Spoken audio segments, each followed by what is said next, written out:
Hi, it's Alaska Granny. I was driving through a different area today, doing an errand, and I noticed there was a Walmart I hadn't ever been in before. And something came over me. It's a good day to keep prepping. Go into the Walmart and see what you can find.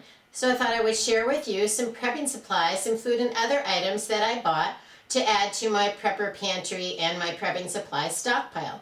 But don't worry. This little guy also got a toy, and I thought I'd get that out of the way because I know Teddy has some fans.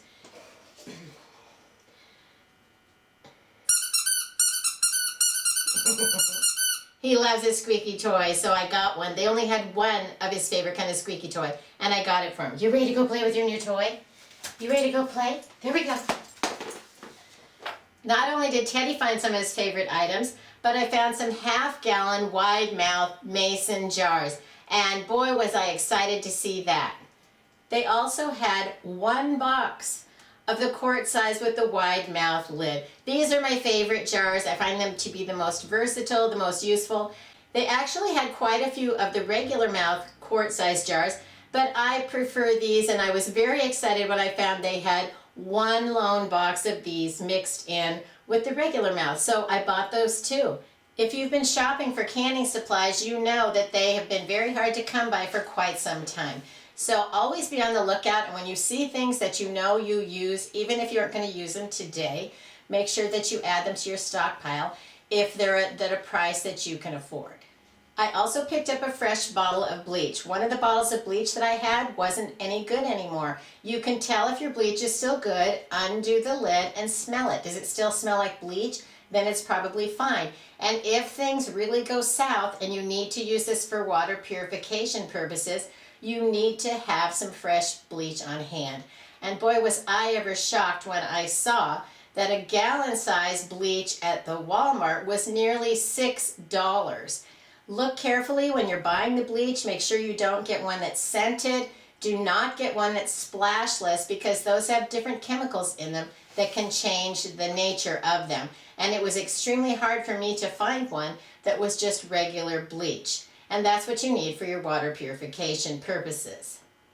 I have a butane stove. I've been searching for the butane canisters for quite a while, and they have not been available anywhere that I have been. And when I saw them today, I made sure to pick up 6 of them because they're extra handy to have on hand. If you have something like a butane stove, you need to make sure that you have plenty of these on hand, because many times you can't find these anywhere, and if you are really relying on that to do some cooking, whether you're camping or in an emergency, you need to pick up those supplies while they are available. Plus, the price of these has just been skyrocketing. I also was able to get 2 of the small propane bottles. I have some devices that use these, and they have been impossible to find as well. And man, oh man, these were over $5 each. So if you need propane, butane, whatever kind of extra fuel you need for any of your emergency cooking or heating apparatuses, pick them up when you see them. They're hard to find, the price is going up, and who knows what's going to happen in the future. We just don't know. And so it's better to have a few extras around, because you can always use them for camping. You can use them in an emergency. And guess what? They don't expire. So you can have these around. Store them in a cool, dark place, but don't store them with your food. Always store chemicals away from your food. Another thing I picked up was a couple of small bottles of over-the-counter medicines, pain relievers. These were only $1 a piece, and in an emergency, this would certainly be something useful, not only to me, but if somebody came who really needed some help, you could give this to them, or even barter for something that you do need.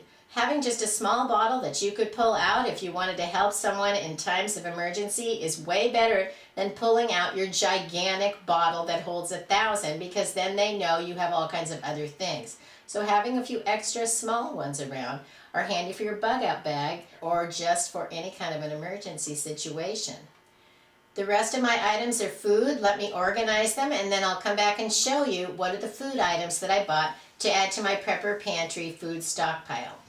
I bought 4 pounds of spaghetti. It was less than $4, so that is always a good buy. Pasta is getting harder to come by because it's made from wheat. Products made of wheat are becoming more expensive, harder to find, and we don't know what the future holds because the wheat grains, the exporting and the crop losses will possibly affect our ability to have the grain products that we want in the future. Now maybe you don't eat grain, so that wouldn't matter to you, but it does matter to me and to a lot of other people. But storing spaghetti noodles can be challenging because of the size of them, and so I was looking over the containers and I found this banker's box. It has a little handle, it has a nice fitting locking lid. It's not airtight, but it's certainly more secure than a lot of other things. And then I realized that the package of pasta will fit right down inside. I could put pounds and pounds and pounds of it in here, add in a few bay leaves. You can seal them in a Mylar bag, use them in a food saver, and if you don't have anything else, at least put them away in this container. The better you store your foods, the longer they're going to last. And some of the things can be challenging to figure out. How do we store them the best? Even if you don't have all of the state-of-the-art fancy gear, you can store them the best that you can, and that will help them last longer. If you find that you don't like how you did store something now, maybe you'll have the opportunity to store it better in the future. But if you don't have it, you can't store it better in the future.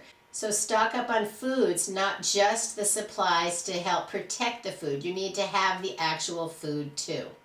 I bought a bag of little tiny noodles. These can cook the fastest. So if you didn't have a way to cook a lot of food for very long, but you could heat up water maybe over your emergency stove, you could heat up some broth, add in your little noodles, and then you have a bigger, better meal.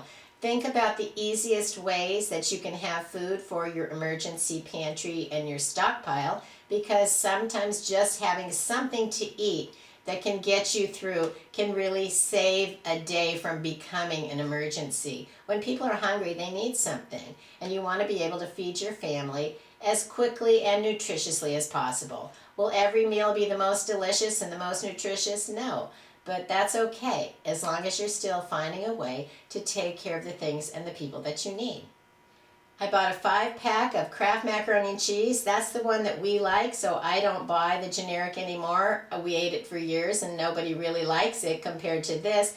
And so I'm to the point in my life that life is too short, and then I'm going to enjoy it a lot more. So to me, it's worth it to get the Kraft. I also have made this many times without the butter or the milk.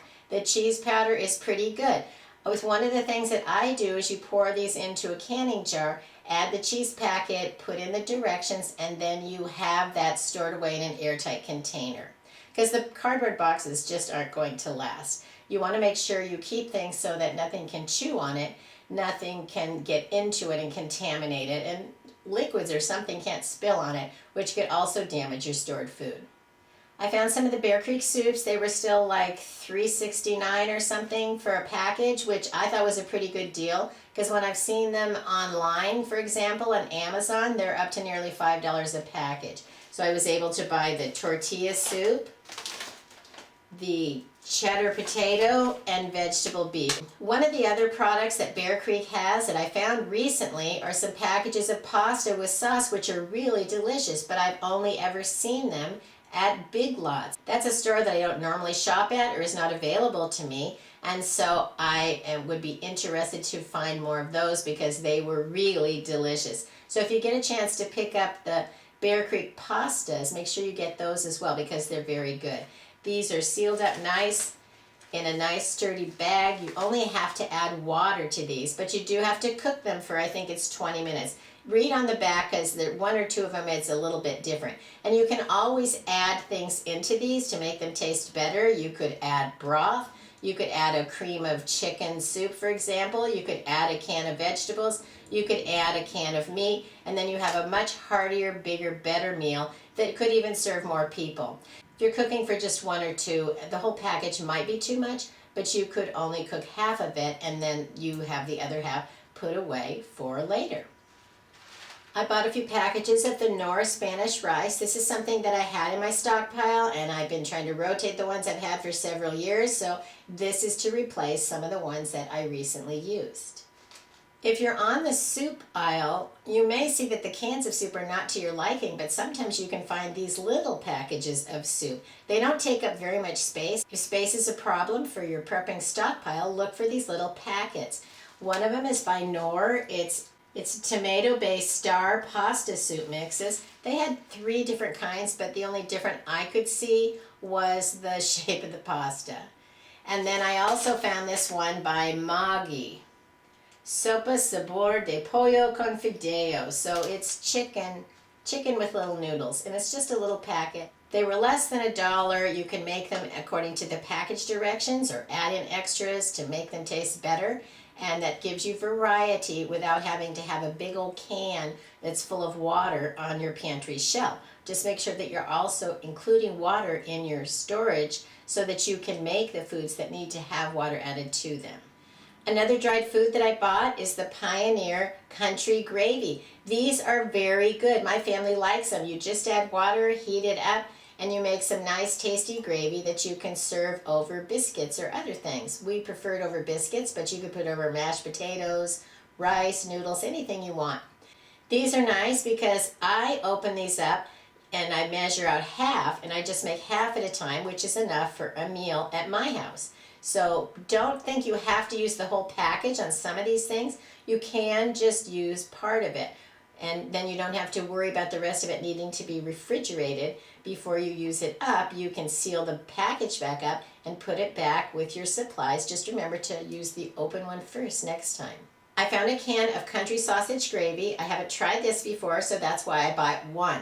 If you buy one and you try it and you don't like it, that's an experience. Don't have to buy more. But if you like it, you can go back and get more, and then you haven't wasted your money and your pantry space storing foods that people didn't like.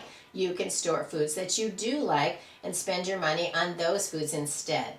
So try that strategy if you see something new. Keep trying new foods, because not only do we not know all of the things we might like, but we may not be able to get the things that we do like, and then you've already figured out a few foods that you can get instead. And some of prepping today is looking at it like a scavenger hunt. You're looking through the store for new things to try something. If you can't get what you do want, you still want to be able to get something. Some of the other foods I got were some butter beans, some brown sugar baked beans, red beans and rice in a can. How handy is that if you like it? But take one home and try it first. You may not like it, but if you could just open it up and not have to do any cooking, that would be pretty nice, wouldn't it? I bought 2 cans of classic 3-bean salad. I've bought like tri-bean mixture before, and then I've added my own dressing to it. This one already has the dressing in it, so that's one less thing you need to worry about having in your prepper pantry. I bought 3 cans of mixed vegetables. These are just easy to add to some of your other prepper pantry ingredients when you're making a quick and easy meal. So they're handy to have on hand to use in your different recipes. Stock up on the vegetables that you like. We know that there's been a shortage of oil, not only for our cars, but also of vegetable type oils. I like canola oil, so that's what I bought. You get the oils that you like.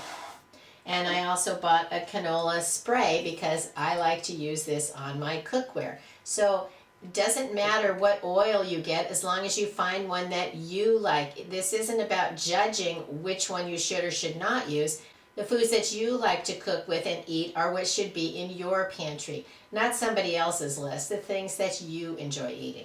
I was glad to see the Hormel Completes. They were only like $2.21, and they have the one that I actually like the most, the Chicken Alfredo. This one is probably one of my favorites. Some of them are not very good, and a few of them don't even sound like I'd want to try them.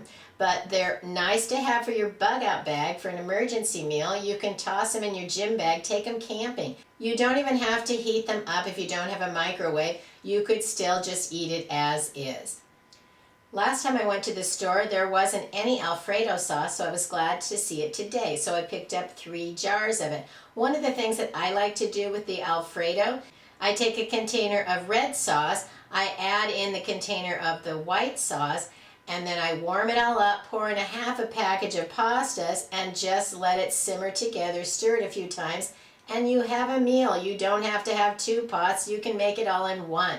I bought 2 packages of reduced sodium real bacon bits. I found some sprinkled ones at the Dollar Tree that I thought would add some flavor, but when I saw actual real bacon bits, I thought that would be nice to add into my Pepper Pantry meat stockpile.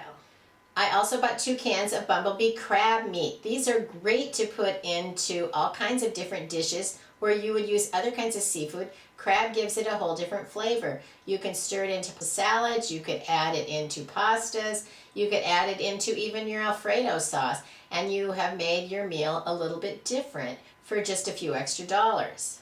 I was glad to find the pulled pork. I haven't had a lot of it and I haven't seen it in a long time, but it's pretty good, and I was glad to have this as another variety of meat to add into my stockpile. I have a lot of Just Add Water pancake mix, and so I was glad to add a few extra containers of pancake syrup, and this one is butter flavored, so if you couldn't have the butter that you want, you can still get that flavor for your meal. When you're shopping for your foods, you want to think of them as full meals. If you're buying pancake mix, you want to make sure you have some syrup. If you're buying something like gravy, you want to make sure you have some biscuits or something to go with it. If you're buying some of your beans, you want to make sure that you have an idea how you're going to use them. They are very versatile. There's lots of ways that you can combine your canned foods with your packaged foods. Try to plan it out while you're shopping for your food so that you have an idea of how you're going to use it and rotate it. It isn't just a matter of collecting food, it's a matter of stockpiling it, then using it and rotating it and replacing it. The way you grow your stockpile is when you use one, you replace it with 2, and then your stockpile grows a little at a time. It was interesting to see how many people were shopping in the store, and I was comforted a little bit when I saw some people putting in whole cases of canned goods into their shopping cart. I have no idea if they're prepping or they just have 12 kids at home, but it made me feel better to see that people were buying larger amounts of shelf-stable food, so it makes me feel like more people will be prepared for the uncertain future and the things we don't know that could come. The more of us who are prepared, the better off we all will be. Then have confidence in yourself that you did your best so that you could have the best outcome for as many days as possible. If you enjoyed my video, I hope you'll share it with someone else you think might like it. Please subscribe to the Alaska Granny channel.